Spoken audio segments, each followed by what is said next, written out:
جتنے کی ضرورت ہے کہ آپ نے بیسمنٹ بنا لیا, مکان کا ڈھانچہ بنا لیا, اس میں بھی تو رہ سکتے ہیں آپ. نہیں, اس پہ پلاسٹر بھی کراتے ہیں, اس پہ جناب والا رنگ و روغن بھی کراتے ہیں, فرش نہیں پتھر بھی بچھواتے ہیں. اس کے علاوہ کیوں گئی, وہ تو فرش تو اس سے ادا ہو گیا تھا جو ڈھانچہ بنا دیا تھا. یہ اوپر سے کیوں کرنا, مکان کا اور بھی حق ہوتا ہے. ایسے ہی زکات تو فرض ہے, آپ کے اوپر صدقات نافلہ بھی بنتے ہیں, اور بھی کرتے رہو. تمہارے ساتھ قبروں میں تمہاری دولت نہیں جائے گی, وہی دولت جائے گی جو راہ خدا میں خرچ کر کے جاؤ گے, وہی امداد جائے گی جو راہ خدا میں خرچ کر کے جاؤ گے.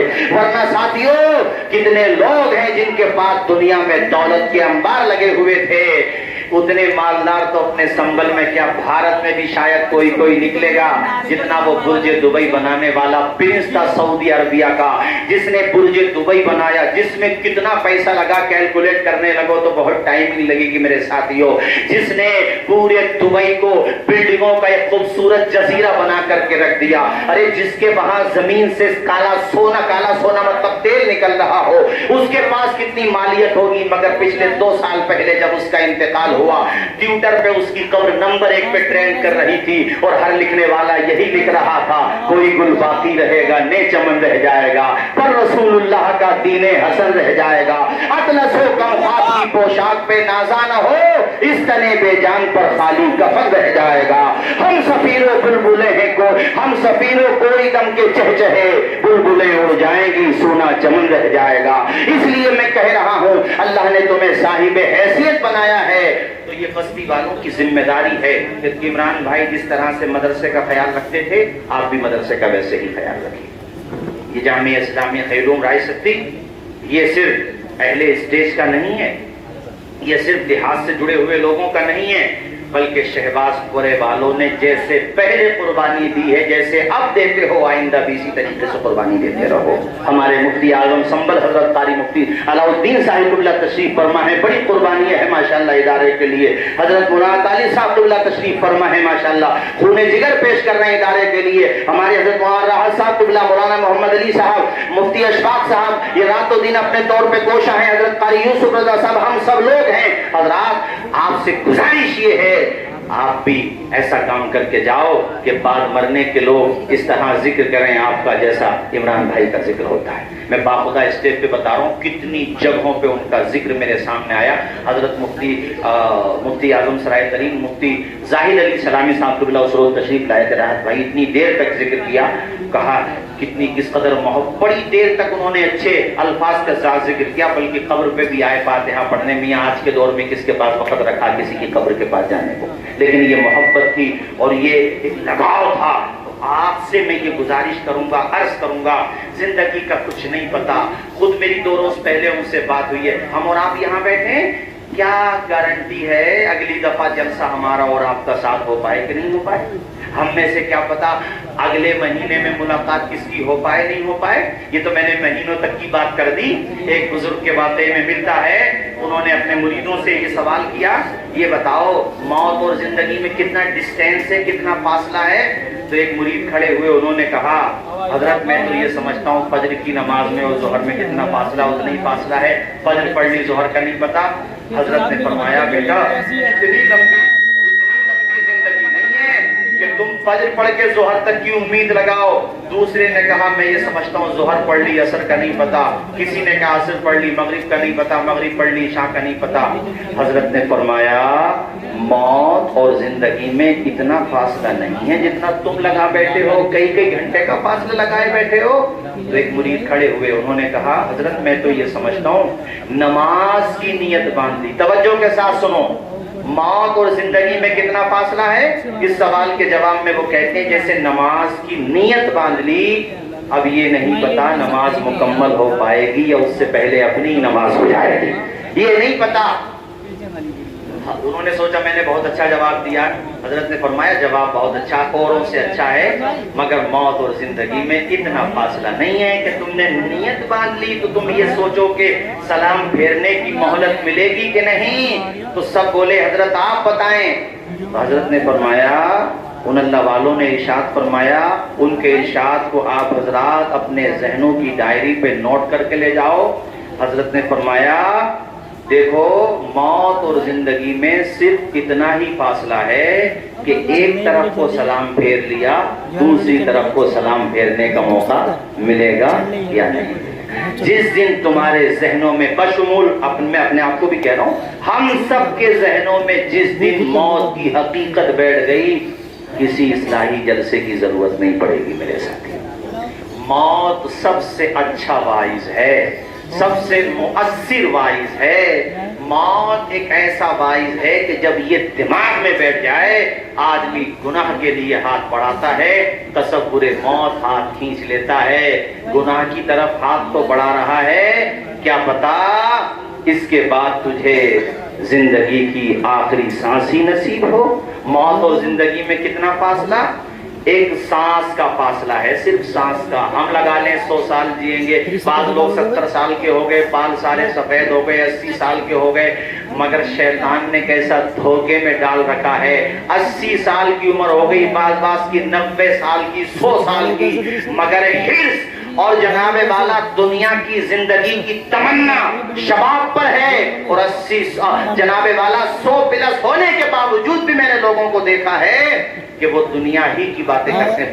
خدا کے بندو، اتنی ایج ہونے کے بعد یہ سوچو جیسے ہماری 50 سال کی گزر گئی، اگر 50 سال کی بچی بھی ہے تو وہ بھی ایسے ہی گزر جائے گی۔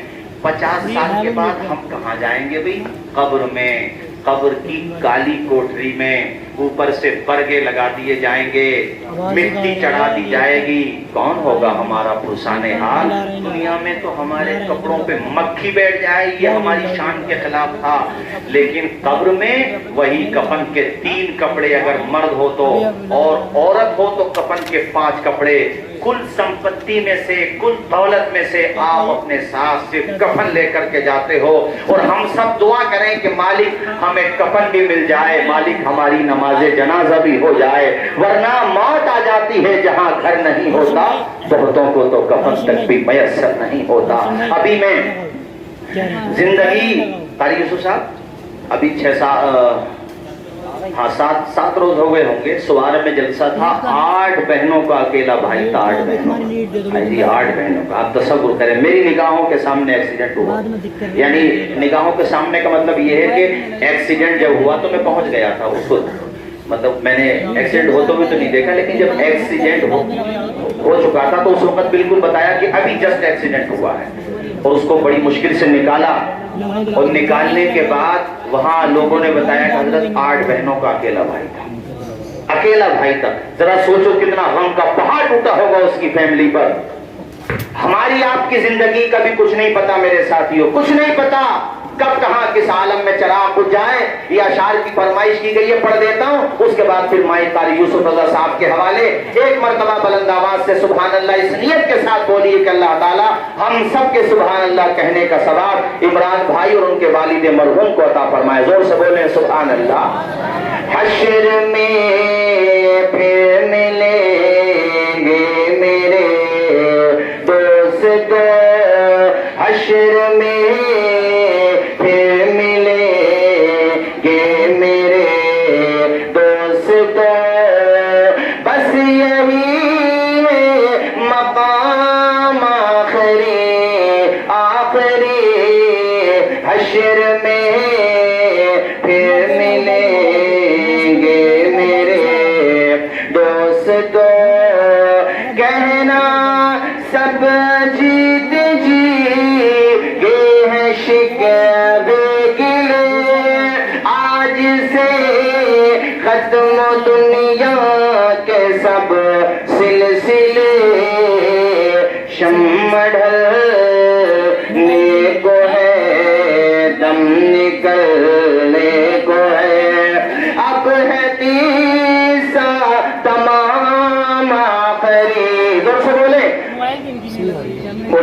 آخری حشر میں پھر ملیں گے میرے دوست، مجھ کو نہلا کے پہنا دیا ہے۔ اس مرحلے سے جو گزر چکے وہ تو گزر چکے، لیکن اس مرحلے سے ہمیں آپ کو سب کو گزرنا ہے۔ مثلا آپ نے آج ہی نئے کپڑے پہنے تھے پہلی دفعہ، اور بڑے اچھے کپڑے آپ نے بنائے تھے، کئی ہزار میں وہ تیار ہوئے تھے، اور انہی کپڑوں کو پہنے ہوئے آپ کو موت آ گئی۔ وہ کپڑے بھی غسال آپ کے اتار لے گا صاحب، وہ کپڑے بھی، اس میں جتنے پیسے تھے وہ بھی، صاف کچھ نہیں بچے گا، اور نیم گرم پانی سے آپ کو نہلایا جائے گا۔ نہلانے والے کہہ رہے ہوں گے بھئی آہستہ سے پانی ڈالو، آہستہ سے، چونکہ بدن کو تکلیف ہوتی ہے، اسی لیے اسلام میں یہ حکم دیا گیا ہے کہ جب آپ میت کو لے کے چلو تو زیادہ تیز نہ چلو، آہستہ آہستہ قدم کے ساتھ چلو۔ زیادہ تیز تم چلتے ہو اور اس کی روح کو اگر تکلیف ہوتی ہے تو کہتی ہے میرے اوپر ترس کھا، اس کا جوڑ جوڑ دکھ رہا ہوتا ہے، بھائی روح نکلی ہے، کنیکشن تھوڑی ختم ہوا جسم سے، رابطہ جسم سے اس کا رہتا ہے۔ جیسے ہم لوگ خواب دیکھتے ہیں تو ہماری روح پتہ نہیں کہاں کہاں رہتی ہے، لیکن جیسے ہی ہمارے جسم کو کوئی ہلاتا ہے ہم فوراً بیدار ہو جاتے ہیں۔ یہ جو نیند ہے نا، اس کو کتابوں میں چھوٹی بہن، اس کو کتابوں میں موت کی بہن کا قرار دیا گیا ہے۔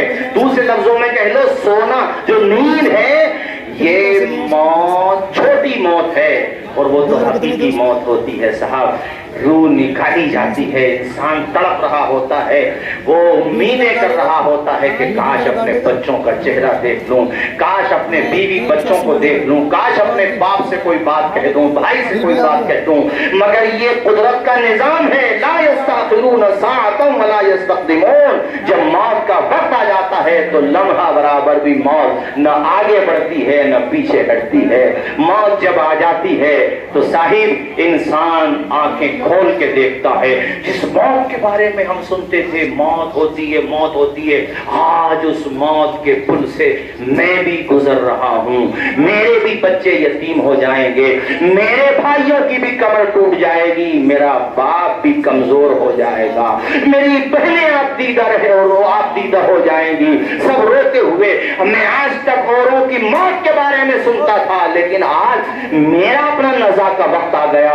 صحیح کہا تھا پیغمبر نے، صحیح کہا تھا اللہ پاک نے کہ موت سب کو آنا ہے، ان سب میں آج میرا اپنا نمبر بھی آ گیا۔ ایک بات مجھے یاد آئی، پھر میں گفتگو ختم کرتا ہوں۔ حضرات ایک ٹیچر یعنی استاد اپنے شاگرد کے ساتھ قبر پہ کسی کی فاتحہ پڑھنے گئے، تو وہ ٹیچر جو ہے یعنی استاد جو تھے انہوں نے کہا بیٹا یہ بتاؤ یہ جو میت ہے، یا انہوں نے یہ کہا یہ جو قبروں میں آرام کرنے والی میتیں ہیں، یہاں پہ جو لوگ فوت ہو چکے ہیں مرحومین ہیں، انہیں اگر، اس کو سن لو ذرا دھیان سے، اللہ کرے یہ بات آپ کے ذہن و دماغ میں اتر جائے۔ کہا بیٹا یہ بتاؤ انہیں اگر دوبارہ زندگی مل جائے، یہ دنیا میں آ جائیں، تو بیٹا یہ بتاؤ یہ دنیا میں آنے کے بعد کیا کریں گے؟ ایک دم شاگرد کہتا ہے حضرت انہیں اگر دوبارہ زندگی مل جائے تب تو یہ مسجد کا دروازہ نہیں چھوڑیں گے، بڑا کار خیر کریں گے، عبادت پہ عبادت کریں گے، چونکہ انہوں نے وہ مرحلہ دیکھ لیا۔ حضرت نے فرمایا بیٹے اب یہ تو دوبارہ نہیں اٹھیں گے، قیامت کے دن اٹھیں گے، البتہ یہ موقع تمہارے پاس ہے، جو ان کے لیے کہہ رہے ہو وہ خود عمل کر لو، اس لیے کہ جیسے انہیں دوبارہ موقع نہیں مل رہا ہے دنیا میں آنے کا، ویسے ہی میرے لال تمہیں بھی دوبارہ موقع دنیا میں آنے کا نہیں ملے گا۔